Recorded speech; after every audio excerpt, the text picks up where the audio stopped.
Well, once again, farm subsidies have been in the news with several farm groups going to our nation's capital petitioning for these cuts not to happen.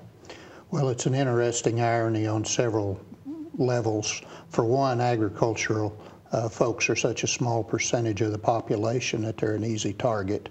And if we did away with all of the subsidies that go to farmers, it wouldn't even come close to putting a dent in the deficit.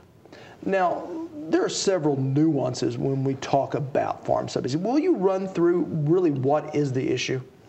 Sure. I think that there is a legitimate concern that across the board we need to probably begin to pare back what have been traditional subsidy programs, not just in agriculture, but in other sectors as well, and maybe begin to put more of that money on developing a 21st century economy that can help us get out of this economic meltdown that we've had.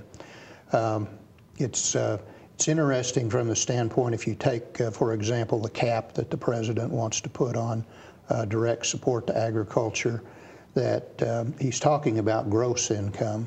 And if you take $250,000 per individual, maybe $500,000 per farm as a proposed cap, it's not hard for a farmer of that size to hit that or close to it in expenses, and they could still be losing money. And so I think if they do continue with pushing for caps, they probably need to look at net farm income rather than gross. So that's one aspect of it. So a rich farm that looks like it's making over $500,000 a year may be making that, but also spending, say, $450,000 to make it. Or more. Yeah.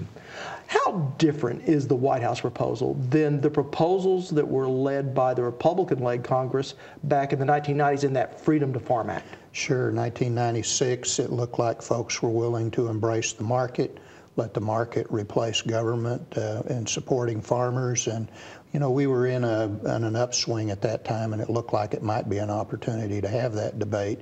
But within a year or two after the bill was passed, agriculture went on the downside, and we began to see Congress on an annual basis completely change that, and we never really embraced freedom to farm during that period of time. And by the time we got around to the 2002 Farm Act, we weren't even considering anything like that.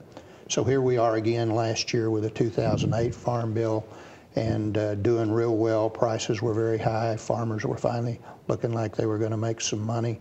And Congress decides to cut expenditures on an annual basis for direct supports from $18 billion down to $8 billion a year. And now the president wants to further reduce that. And we're now back on a downturn in agriculture. So prices headed downward. I think that given what's going on in the general economy around agriculture for lots of reasons, this just won't sell right now. Now, even despite those higher prices that we experienced this past year, when you look at the ag census, those mid-sized farms, what I think of as like a family farm, they just continue to dwindle. No matter what we do, are we just going to see that trend continue? Well, for now, we are seeing what economists may call a bimodal distribution, where there's an increase in small farms, increase in very large farms, and the mid-size is dropping out.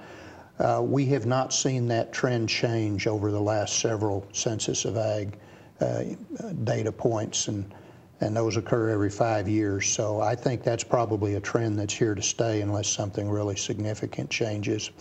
There is perhaps a misunderstanding, though, and you perhaps alluded to it with some understanding, I suspect, that you can't equate mid-sized farms to family farms and large farms to corporate farms.